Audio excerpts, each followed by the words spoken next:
Olá, bem-vindo, bem-vinda. Esta é a aula 6 sobre o Evangelho Gnóstico de Tomé. O Evangelho Gnóstico de Tomé, ele foi encontrado em 1945 em Nag Hammadi, no Egito, junto com uma biblioteca completa, como mostra aqui a imagem aqui do lado, né? Então, vários livrinhos, né? Todos encadernadinhos, bonitinhos, com uma capinha de couro, e todas elas foram encontradas. E um desses documentos, 52 documentos foram encontrados, e um desses documentos era o Evangelho de Tomé. Né? Existem muitos ainda por serem traduzidos, por virem à tona, né? E estão demorando até demais, porque de 1945 até agora, né, é muito tempo. Mas o nosso foco aqui é justamente mostrar, apresentar a vocês a vida dos gnósticos, né, que foram os primeiros cristãos ali na região de Jesus, aonde Jesus ali passou, né, Jerusalém, a Judéia, Galileia, aquela região toda ali formaram os primeiros cristãos. Né? Junto com os essênios também, de onde saiu João Batista, já sabemos disso. Saiu João Batista, saiu João também, o apóstolo João, que era apóstolo de João Batista e depois se juntou a Jesus, saiu dos essênios. E todos eles ali formaram depois os grupos de gnósticos, diversos grupos de gnósticos em diversas regiões, inclusive a Europa também, grupos gnósticos. Né? Que é o gnosticismo? O gnosticismo era um conceito de gnose, de conhecimento, aonde a elevação do ser não dependia de uma salvação messiânica coletiva, como prevê na ortodoxia católica. Né? E sim, ele depende de cada um fazer o seu processo de evolução e melhorar como ser. Então não adianta, se você foi mal a vida toda, você vai reencarnar novamente numa outra encarnação e segue o processo de diversas reencarnações. Muito parecido como a gente tem no Oriente, por exemplo, no budismo e em outras diversas religiões reencarnacionistas que existem no planeta, inclusive o espiritismo também. Bom, hoje o foco, então, é a aula 6. Nós já tivemos 5 aulas. Então, se você não assistiu, corra lá, assista desde a primeira aula, é super bacana. E é informação, é conhecimento, é elevação, é conhecer como falava Jesus de fato, sem traduções, sem manipulações, né? Textos escritos e transcritos naturalmente, mas que muitos deles aqui saíram ali cópia do original, muitas vezes transcritos pelos próprios apóstolos de Jesus, pelos próprios seguidores de Jesus, que eram mais de 70, sabemos disso, né? Mais de 70, onde tinham grupos ali e talvez os principais ali seriam um grupo ali de 12 a 15, né? Incluindo ali também Maria Madalena e por aí vai. Bom, nós já falamos disso tudo nas primeiras aulas. Nessa aula de hoje, a gente vai falar, então, sobre a aula 6. Vamos falar um pouquinho de conceitos iniciais de gnosticismo, para que você entenda um pouquinho e consiga compreender as palavras, como elas estão escritas. Porque nessa época, principalmente, e principalmente o que vinha dos grandes mestres que viveram nessa época, né? As informações eram todas simbólicas, né? Todas elas de forma metafórica, ou então utilizando simbologia da época, do gnosticismo também, palavras do gnosticismo, que é necessário compreender. Então vamos lá, vamos para primeiro os conceitos iniciais do gnosticismo. Bom, eu separei hoje aqui o seguinte: toda busca intelectual é gnóstica. Essa frasezinha, ela fala tudo, né? Porque o gnóstico, ele vive à procura de estudo, de compreensão, de autoestudo, né? Conhece-te a ti mesmo, como dizia Sócrates. E essa também é uma regra aí dos essênios, é uma regra dos gnósticos de uma maneira geral. Então, além do conhece-te a ti mesmo, estudo, meditação, espiritualidade, aflorando, né? Recebendo os profetas, os próprios discípulos recebendo os profetas e estudando constantemente para fazer o seu processo de elevação. Então, é isso que significa essa frase, né? Toda busca intelectual de estudo é considerada uma busca gnóstica. Gnosis, né, no grego, significa sabedoria. E no gnosticismo, podemos traduzir, não é conhecimento, tá? É mais para o lado assim, de sabedoria, e uma sabedoria intuitiva divina. Aquela sabedoria que temos dentro de nós guardado, temos que achar, e achamos como? Com elevação espiritual, com retidão, com oração, e vamos aflorando, então, essa sabedoria que nós temos dentro de nós. É como os gnósticos acreditam.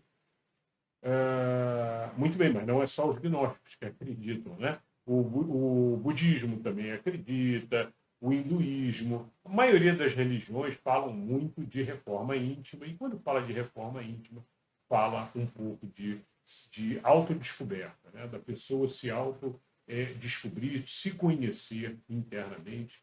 E para que se conhecer? Para se controlar os excessos da matéria, né? Os excessos tanto de prazeres, gozos da matéria, como também de sensações, sentimentos exagerados, né? Gritos exagerados, ações raivosas. Então, tudo isso tem que se controlar. E quando a gente controla os excessos dos sentimentos, a gente vem parar no centro. E no centro é racionalização, consciência e consciência noética, que é aquela consciência que temos guardadinha dentro de nós, muitas vezes de outras encarnações. Então, é esse o estudo deles, é esse o foco deles. Né? E como gnosis, né, significa conhecimento e sabedoria, quando se fala em uma busca intelectual, estamos falando, então, numa busca gnóstica. Ok, aí eu separei um outro trecho aqui para a gente comentar, que é quando se fala de o reino dos céus. Né? Em muitos trechos, tanto nos evangelhos canônicos, como também nos evangelhos gnósticos, é comentado o reino dos céus. Algumas vezes Jesus responde, né?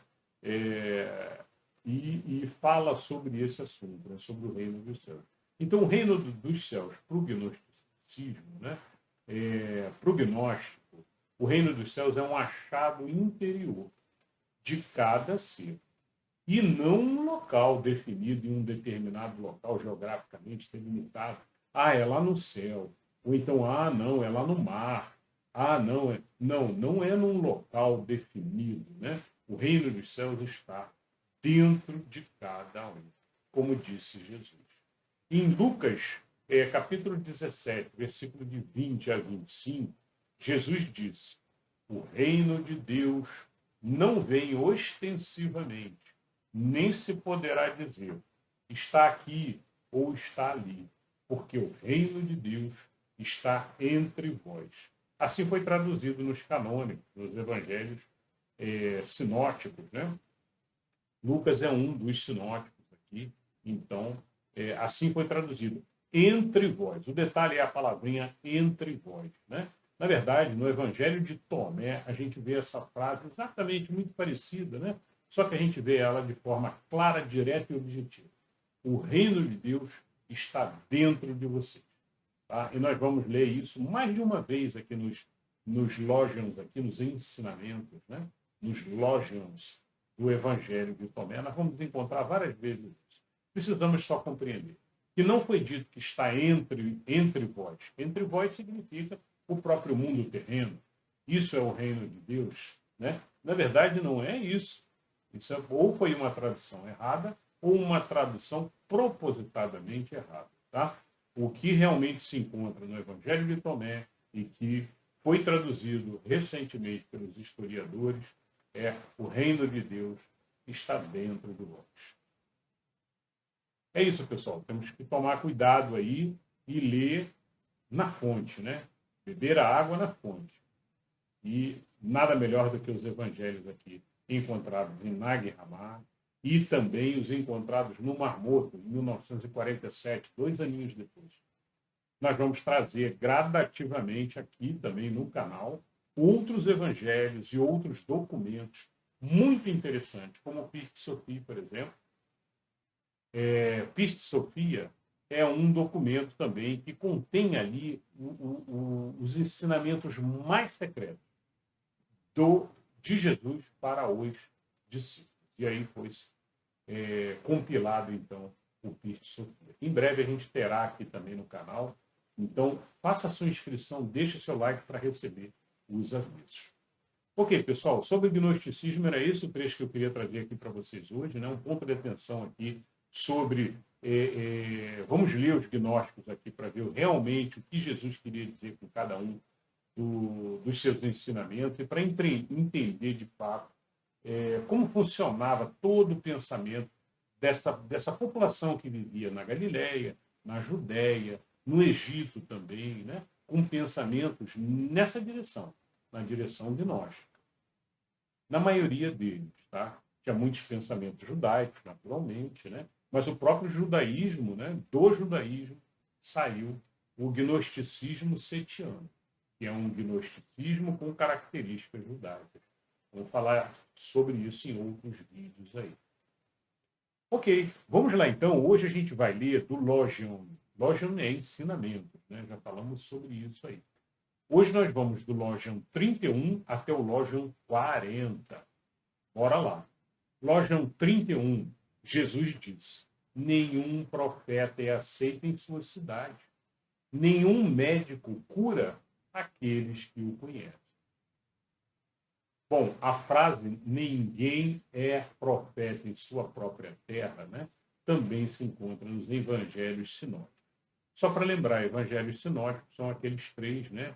Mateus, Marcos e Lucas, e eles têm muita similaridade entre eles, e por isso tem esse nome aí de sinóticos, né? Eles têm muita similaridade mesmo, muita coisa semelhante de um e outro nesses 3 aí. E essa é uma frase que, além de estar no de Tomé, no evangelho gnóstico ou apócrifo, né? De Tomé, também se encontra nos evangelhos sinóticos lá. E ela simplesmente, ela é bem clara e objetiva, ela falou, olha, nenhum profeta, né, consegue profetizar em sua própria cidade, nenhum médico cura aqueles que o conhecem. Querendo dizer que, olha, aquela frasezinha que se usa popular também, santo de casa não faz milagre, né? Frase muito usada também, que fala sobre isso. Bom, Logion 32. Jesus disse, uma cidade construída sobre uma elevada montanha e fortificada não cairá, nem poderá permanecer oculta. Loja muito bonito também. Reparem que o E está entre parênteses. Então, quando a gente coloca entre parênteses, significa que é um corte, um buraquinho que tem no texto, né? E que os historiadores traduziram como sendo um E. Era provavelmente um furinho pequeno que não dava para ler, mas a conclusão do texto leva a crer que seria um E ali. Tá? Então, uma cidade construída sobre uma elevada montanha e fortificada não cairá, nem poderá permanecer oculta. A explicação: um ser elevado e sábio, mesmo que não queira, coloca-se sobre elevado padrão e será visto. E será atacado por isso. Manter sempre o vigiar e orar. Constantemente. Né? Então, Jesus não se refere a uma cidade física. Né? Tudo é simbologia. Então, o que se acredita que ele esteja se referindo aqui quando passou essa mensagem para os discípulos é que, olha, se preparem. Vocês estão se tornando cada vez mais sábios. E um sábio, né, é como uma cidade construída sobre uma pedra elevada, uma montanha elevada e fortificada. Então, ela não cairá, nem poderá permanecer oculta. Mas deixa claro aqui que ela provavelmente será constantemente atacada. né? Ela ficará chamando muita atenção. Ok, esse foi o Logion 32, então. Vamos ao Logion 33. Jesus disse: aquilo que você ouve com um ouvido e com o outro, proclame-o de cima dos telhados.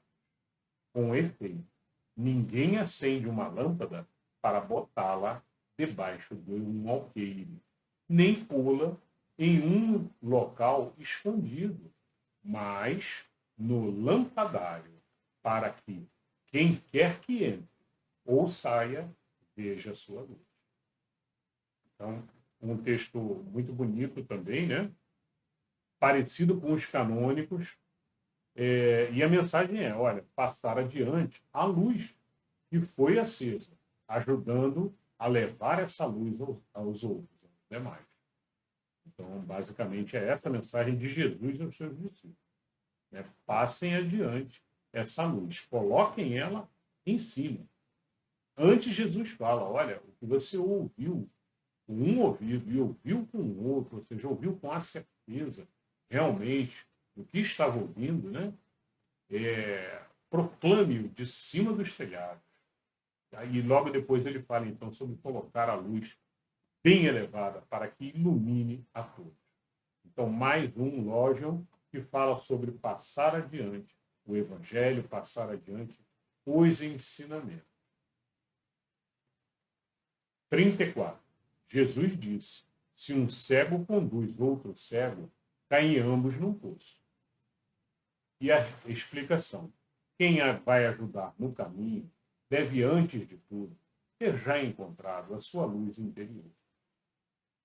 Parece sequência do 32 e 33, né? O 32 e o 33 falam mais ou menos sobre isso, sobre ensinamento, sobre passar adiante o que foi aprendido da melhor forma possível, né? Porém, faça antes a sua descoberta interior.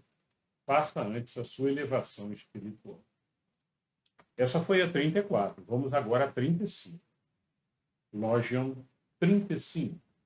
Jesus disse: não é possível que qualquer um entre na casa de um homem forte e a tome à força, a menos que lhe amarre as mãos. Dessa maneira, ele poderá saquear-lhe a casa. Explicação do Logion 35. Segundo a maioria dos historiadores, né, olhando esse texto aqui, a conclusão é: ninguém pode perturbar um ser forte e sábio e vigilante. As mãos amarradas representam o entorpecimento dos sentidos pela matéria, a embriaguez que somos, às vezes, atingidos pela matéria, pelos prazeres da matéria, pelos apegos da matéria, e aí ficamos entorpecidos, e aí é como se estivéssemos de mãos atadas. Tá? Então, esse é o entendimento do 35. Mas ninguém é dono da razão. Estamos aqui, inclusive, um dos conceitos gnósticos fundamentais, além do estudar, os gnósticos estudavam zoroastrismo, os gnósticos estudavam budismo, os gnósticos estudavam as tábuas dos caldeus e aí por diante, tá? O judaísmo, estudavam tudo e extraíam de tudo os melhores conceitos para se elevar, para se erguer espiritualmente. Bom, pensando nisso, né? Então é importante só a gente considerar, então, nesse caso aqui, que o sábio aí é esse ser que não se deixa apegar pela matéria. Né? E esse ser que está constantemente vigilante também, para não cair nos apegos da matéria, nos apegos, nos prazeres da matéria. Bom, Logion 36 agora. Jesus disse: não se preocupem de manhã à noite, e da noite até o amanhecer, com o que irão vestir. Explicação. Semelhante nos canônicos, repete a desencorajar aos apegos às coisas materiais. Então, mais um lógico aqui que fala sobre desapego. Não se importem com o que vão vestir. Era muito comum nessa época, né? Tinham várias normas de como se vestir, como se tratar. Não podiam usar determinadas roupas em certos dias. Né? E então, justamente o que Jesus comenta aqui é nesse sentido. Isso é o que menos importa. O que mais importa é a postura de vocês como um ser humano, como um espírito, em ascensão, em elevação espiritual. Tá? Em outras palavras, aí seria mais ou menos por aí. Muito bem, vamos agora ao 37. Seus discípulos disseram: em que dia te revelará a nós? E em que dia te veremos? Jesus disse: quando vocês se despirem e não se sentirem envergonhados, tirarem suas roupas e colocarem sobre os seus pés, como as crianças, e pisarem nelas, então vocês verão o Filho de Deus vivo e nada temerão. Os historiadores, de uma maneira geral, explicam da seguinte maneira: refere-se Jesus às crianças, mais uma vez, e à pureza das crianças, que devemos nos assemelhar. Perfeito. Referem-se também ao descarte da matéria. Então, os historiadores pensaram em roupas como roupas, trajes. Tirem as roupas, né? Desnudem-se e pisem nas roupas como crianças. É o que fala Jesus.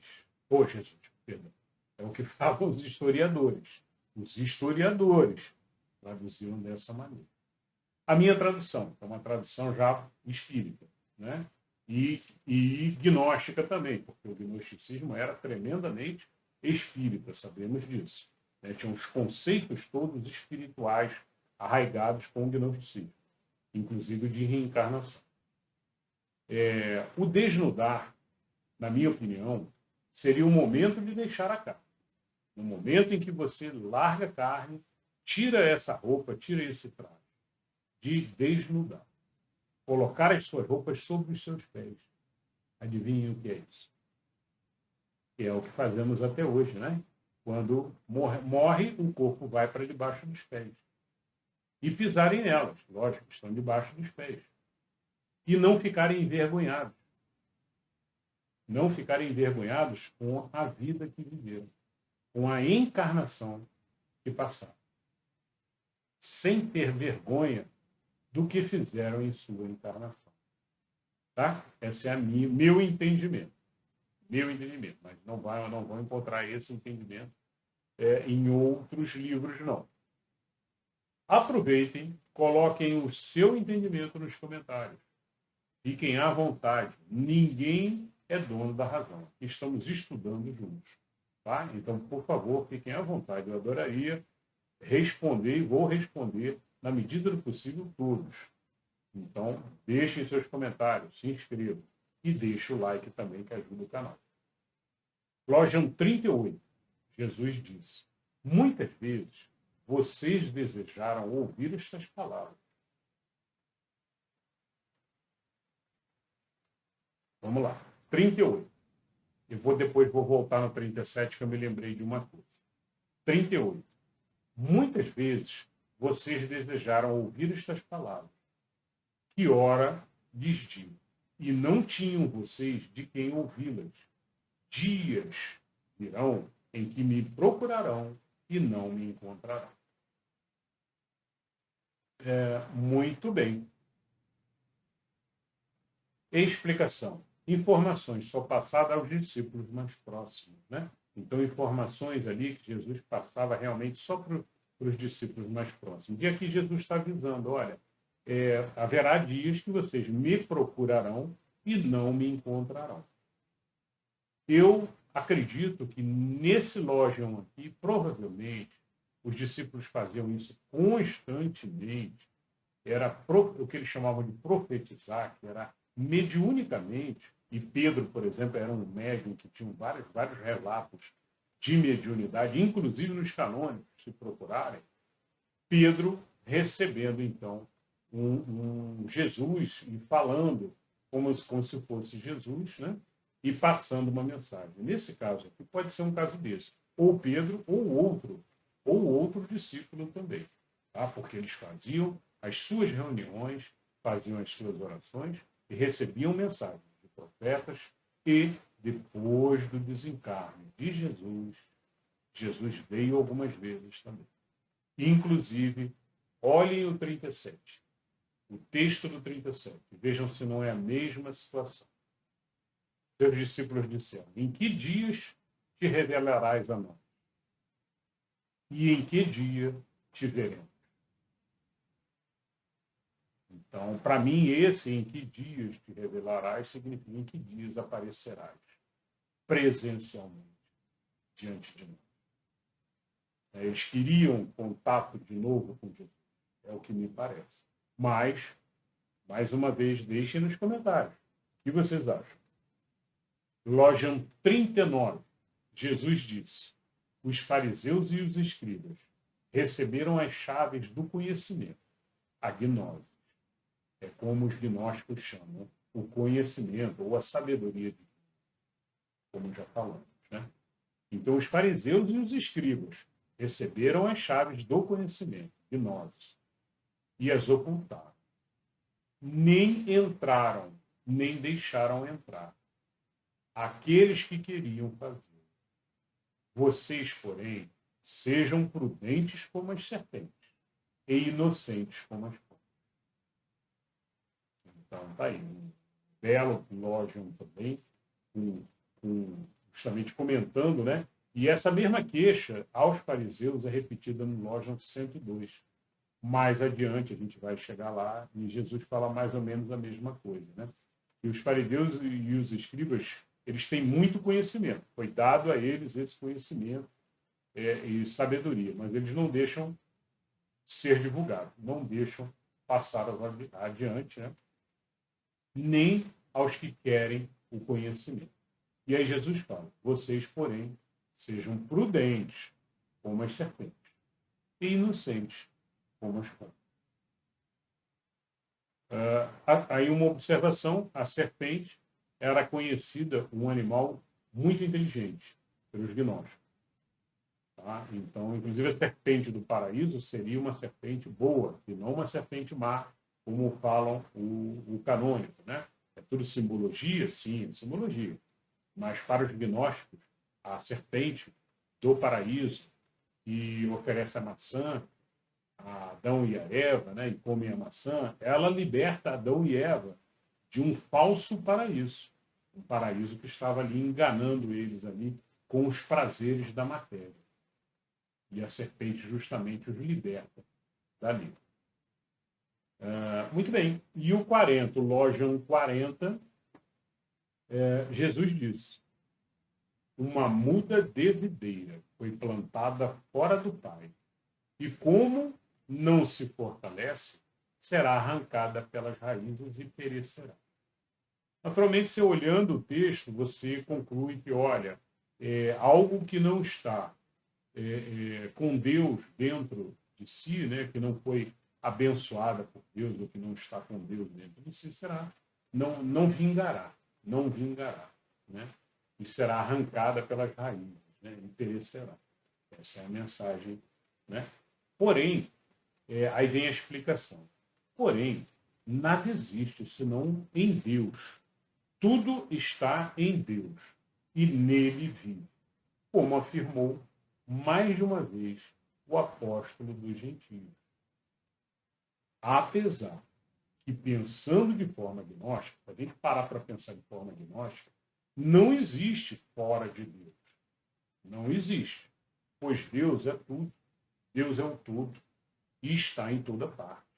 Então, teoricamente, não pode existir o fora de Deus. A não ser num sentido figurado, alguma coisa assim, bem figurada mesmo para você, que é o que você acredita aqui que Jesus tenha falado, de uma forma assim, simbólica, né? Para dizer assim, olha, não está sobre a bênção de Deus, uma coisa desse tipo. E aquele ser que não está sobre a bênção de Deus será arrancado pelas raízes. E algo mais ou menos assim. Ou seja, não está abençoada por Deus, significa, olha, não está seguindo o que tem que seguir, não está no caminho correto, alguma coisa mais ou menos por aí. Tá bom? Mas, importantíssimo, aqui ninguém é dono da razão. E façam a interpretação de vocês. E escrevam nos comentários. Tá bom? Eu espero que vocês tenham gostado. Eu acho que lemos lógicos aí bem interessantes, né? E aprendemos um pouquinho mais do que é o gnosticismo. Conhecimento e cultura é sagrado, né? E é a nossa elevação sempre, sempre. E nos vemos então na próxima aula. Um beijo no coração de todos.